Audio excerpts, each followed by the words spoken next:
Hi everyone, in front of me I've got Redmi A5 and let me share with you how to check for the software updates on this device.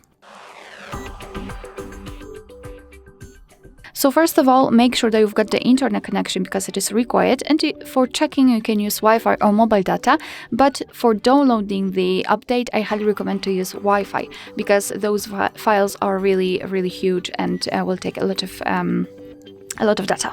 Alright, so let's enter the settings. And now we have to scroll down to the very bottom to find the system. Let's tap on it. Then let's go to the system updates.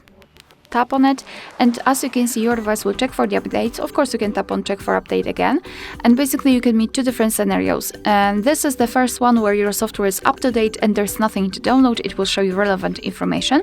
And the second scenario is where your device will actually find the update. So it will show you the information about what has been fixed, what has been added, and then you will be able to tap on download or install somewhere here, and your device will basically download and apply the update.